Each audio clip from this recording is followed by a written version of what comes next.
cake crumbs on my mouth. It's going so well. Hello everyone and welcome back to my YouTube channel. Today I'm going to do something a little bit different. With everything that's been going on, I just wanted to share some positivity and love. So I want to today talk about some of my favourite YouTube channels on this platform. And while I do that, I'm going to do a little bit of a get ready with me. Do I have anywhere to go? No, because everywhere's shut. But it's something to do, and then taking off my makeup will be something else to do later on, before my state-sanctioned solitary walk later. God, it's like living in Soviet Russia.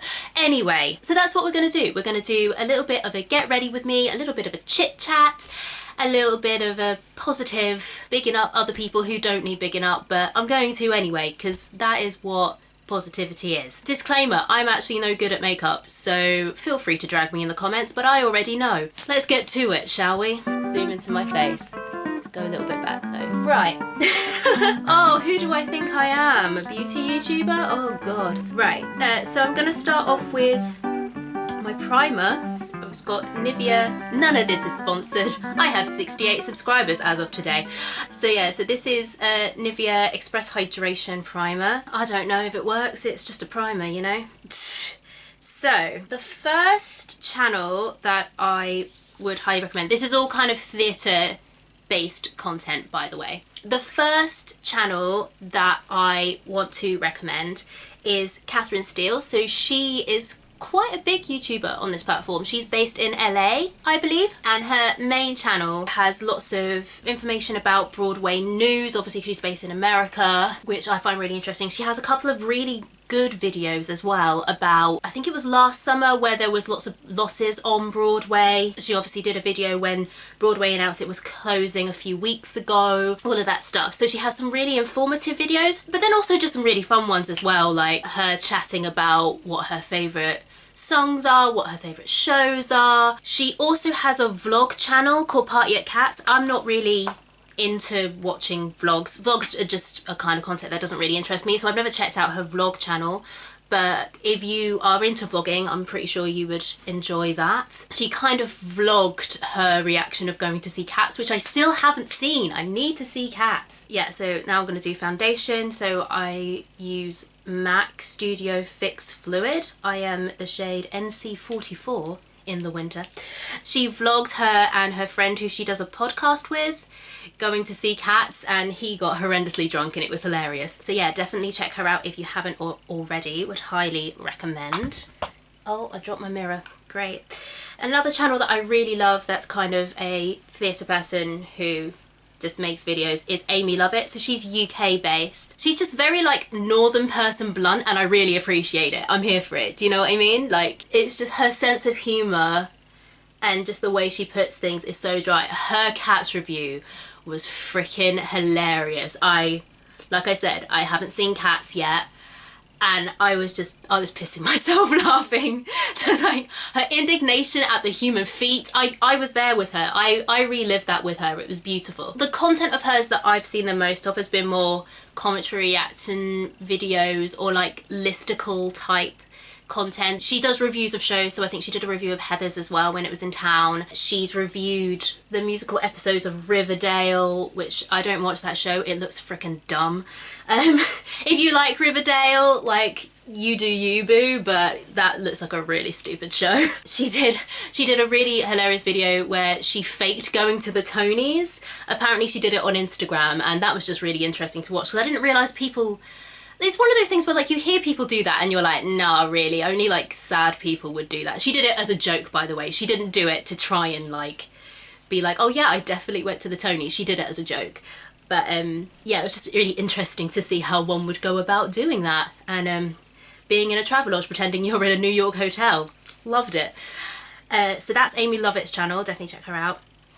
Next channel I've got on my list is Carrie Hope Fletcher. So this is, I mean, you probably, if you watch this channel and you know anything about musical theatre, you know about Carrie Hope Fletcher. I remember way back in the day, one of her videos came up on my recommended. This is years ago we're talking. And I watched it and I was like, it's not for me. I think her audience base, her demographic, has always been younger than my age, and I think at that time her audience were like a lot younger. You know, you get to a certain age, like maybe like your 20s, and then kind of most content that's aimed at like adults, like if you're 20 or if you're 30 or if you're 40, if you like that topic you will probably like it. Whereas like if you're 20 and the stuff's aimed at 16-year-olds, you're gonna find it immature. Do you know what I mean? So it was like, this isn't bad, it's just not for me. And then she did a video, I don't know the ins and outs because again I never really followed her channel, I followed her as a performer, and she was saying how she'd had trouble with boundaries and, you know, getting hate from people when she wasn't able to stage door or when she wasn't able to reply to fan mail and things, because she's got her channel, I think she's got a book out as well, and then obviously she's been in Les Mis and she was in Heathers and Addams Family, all of that stuff. And she was just saying how, you know, she had started going to therapy, she had a trouble with boundaries, what things were going to change on her channel, how she wasn't going to do like a house tour because I think she was moving house or had just recently moved house and stuff, really kind of bearing her soul to her viewers. And I watched that all the way through because I was like, wow, this is really not hard hitting, but it felt really important. And even though I don't know her, and obviously I don't watch her channel, so I don't have that kind of rapport with her, I was like, good on you for like actually taking steps to look after yourself. So then for this video I was like, should I mention Carrie Hope Fletcher? Let me check out her channel and see. So this morning I was watching a few of her videos, and I think, like I said, once you get to 20, content that's made for adults, whatever adult age you are, you're probably going to enjoy it. I think her content has got to that point for me now because I actually quite enjoyed it. I watched one of her videos where she was talking about theatre mishaps, like on stage mishaps, and it was hilarious. And I was like, yeah, we've all been there, or you've been on stage, you're like, oh god, I don't have the thing, or the thing has gone wrong, how do we fix it? It's great. And I think her demographic is now at an age where actually it's the same as me, so I'm definitely going to be watching more of her content. Hopefully you haven't clicked off at my awful makeup putting on. Oh, I just got it on my thumb. Oh, cry.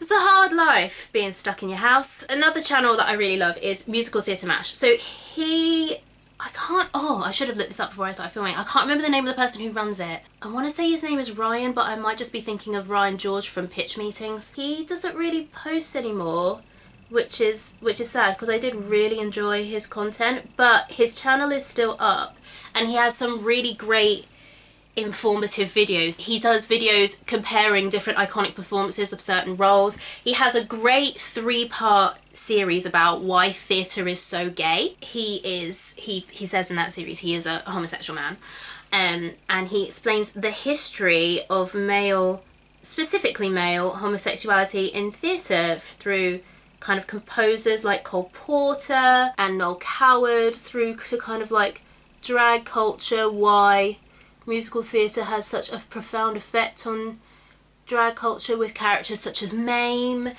and singers such as Ethel Merman, into kind of modern culture, gay culture today, and the role that musical theatre plays, which I, as a straight woman, found really, really interesting.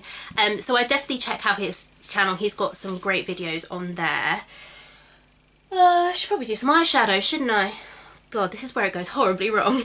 On the more educational side, there is a great channel which you should just watch anyway for everything. It's a channel called Crash Course, and they have a series called Crash Course Theatre, which goes through the whole history of theatre, and like not just the Western tradition, although obviously it's coming from a more westernized perspective, but they do touch on other cultures as well, like kind of East Asian culture, African traditions, Indian traditions, and like South Asia, all of that stuff, as well as, you know, classical Greek theatre going into kind of the Western tradition, Shakespeare, blah blah blah blah blah. And it is such a great overview. I really, really enjoyed that series. Crash Course has a load of videos as well, so they've got a literature series, which also, if you're interested in theatre, I would highly recommend, just because a lot of theatre tends to be, you know, adaptations of literary works and things like that. So knowing your English literature or just literature in general is just really useful as someone in theatre, particularly on the performing side, just being well versed. But also they do world history, American history, European history. They also do sciences as well, so they've got psychology, philosophy, chemistry, biology, human anatomy. They've got like physics, they've got everything. So if you are looking for like a really fun, easy to digest educational content that's really like entry level, I think they aim it at kind of high school, because a lot of the topics are in the American high school curriculum. So it's really, but it's not like dumbed down in any way, but it's just really easy entry level stuff if you're new to topics, and it's presented in a really fun, entertaining way, because obviously teenagers are going to click off if it's boring as feck. So yeah, I'd just recommend that channel in general. But yeah, for theatre, their world history series is great. Sorry, I'm trying to concentrate on blending. One of the things I have been watching a lot of, which I'm not going to talk about in this video, is just like random makeup channels and like drama channels. It's kind of like my trash content. Like, whereas some people will watch say Love Island, where you're like mindless, don't need to think. For me, it's like makeup tutorials and people talking about how terrible Tana Mojo is. That's my trash. Fun fact, I'd never even heard of Tana Mojo until like late last year. Does that look okay? Oh, I don't know. I know nothing about makeup. I know nothing. Another kind of more on the educational side is Lyndsey Ellis. So she comes from more of a film background. I think she studied media studies, so she does a lot of stuff about film. But she has some great videos about film musicals. The videos of hers that I watch over and over again, because I am a nerd. She has a great video about Rent, and how Rent actually isn't that great when you take into account what was actually going on in the AIDS crisis. It really changed my mind about Rent. Like, I still love Rent, it has a very great place in my heart, but after watching that video I was kind of like, yeah, no, that is actually quite problematic. And she kind of relates it to Theatre of the Oppressed and Augusto Boal and things like that. It's just really well thought out and really well researched. She also does a video about the film adaptation of Phantom of the Opera, which she loves the music, like the stage musical Phantom of the Opera. So yeah, that was kind of an interesting take of like someone who loves the show and why the film maybe isn't so good. She also does a video about the fall of the movie musical and why, you know, movie musicals had a massive decline after like the 60s, or like from the 60s, which again, just really interesting and informative. And then she does obviously other film content as well, if you're into film. So yeah, she's great. And then kind of general theatre content as well. Obviously a lot of companies have their social media outlets, so the National has good videos, that has like some good educational videos as well in terms of practical education videos. That actually did not turn out too bad. I thought that eyeliner was gonna look feckin' awful. They've got like explaining things like Greek chorus and physical theatre and all of that stuff, and you see their companies in rehearsal, so that's really interesting. Spotlight does videos with like advice, so they'll interview agents about like, what do you look for on a CV, or like what do you look for when people come into audition, and they'll actually tell you what they look for and what they want from their auditionees. Which is great. Theatre Mania, Playbill, Broadway.com is just nice kind of vloggy kind of stuff. Just general fun information about what's going on in theatre. So yeah, so all of those ones just for general kind of theatre-y nerdiness. If you just want some happiness and some joy at this time. One of the Playbill series that I should get back into them, I kind of dip into them from time to time, is the Seth Rudetsky videos. I believe he's some kind of Broadway MD, just That's the vibe I get. I don't know. But he has 2 series. So he's got his Deconstruct series where he deconstructs songs. So again, from like a music theory perspective, if you're into that or just want to know more about that. Before you get angry with me, I don't have highlighter, I don't have bronzer, I don't have concealer. Those are just things I don't own. So just deal with my like blue under eyes. You're just gonna have to deal with it. Anyway, what was I saying? Seth Rudetsky. He has his Deconstruct series. So like I was saying, if you're into kind of music theory and kind of that side of stuff, he breaks it down in a really easy to understand way if you're not particularly musically literate. And then he has his Obsessed series, which I am obsessed with. Some of the singers he gets on and I'm like, oh my god, I can't remember the name of the singer because I'm not good with names at the best of times, and like Broadway American performers I am not that good at remembering. But if you just Google Seth Rudetsky, search on YouTube Seth Rudetsky Turn Back Oh Man, whoever that woman is, I think she's like classically trained and then has gone into musical theatre, and her Turn Back Oh Man, which is like up a semitone then up an octave, and it's just like damn, you know. Yeah, she's incredible. And yeah, he's had so many great performers on that series, and it's I love it. I love it so much. So there's that. And then finally, I think everyone's heard of this, but like Natalie Weiss breaking down the riffs, classic. I don't know if she still does those. I know she started teaching and stuff, but yeah, I don't know if she still does breaking down the riffs or not. Hopefully she does. If not, the OG ones are probably still available, so just watch those. As someone who can't riff, well, like, no, see, this is the thing, I can. Anyone can do anything. Or, like, singing in all its forms is basically just a muscular thing, right? So it might come more easily to others. Like, for some people, running is very, very easy. It's not for me, because I just can't breathe.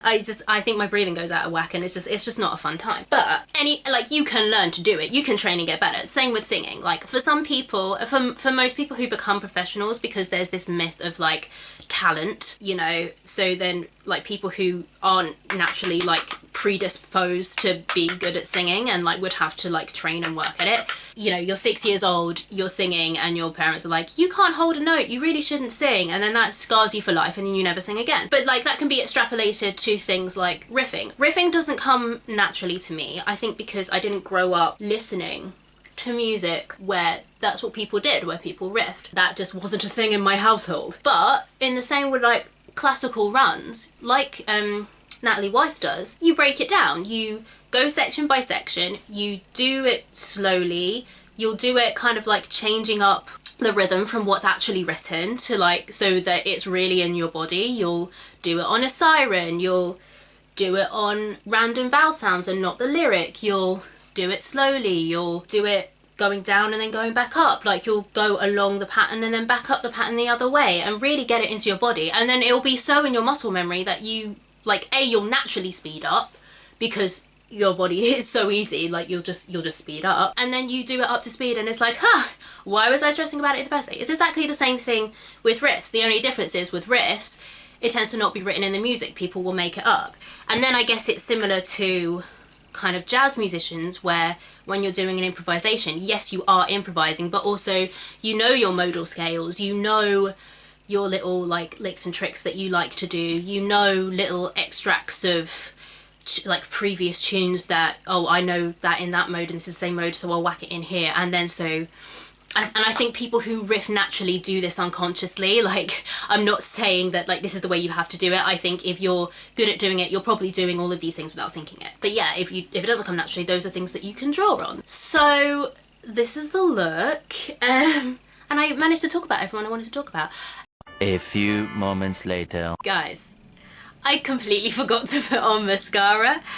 Oh god. See, this is why I'm terrible at makeup, because I forget basic steps.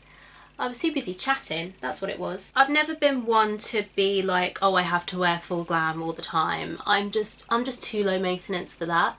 But I do like, you know when you're going out and you just like want to be looking nice, feeling yourself. And I think in the last few years, I think it's a mixture of, you know, being an actor you have to do your own makeup. So like I've had to learn how to do things like winged liners, and again, you know, because my trash in terms of like content that I just watch that I don't need to think about when I just want something to just watch is kind of beauty content. But like I think subconsciously I have picked up things about things like transition shades and, you know, blending things out, and I think that there is like a certain amount you do just pick up by osmosis. So my makeup has gotten so much better, if I do say so myself.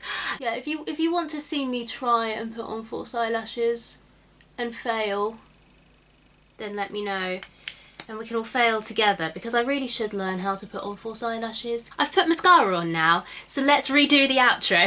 So this is my finished look. That was a really fun video to film. I never done one of those before and I actually really enjoyed it. I didn't know how that was gonna go, but it was really fun. So if you want more kind of get ready chit chat type videos, then let me know in the comments. If you want to see me fail at putting on false eyelashes, again, let me know in the comments. Like and subscribe to this channel if you enjoyed this video, and I'll see you all in my next one. Bye friends!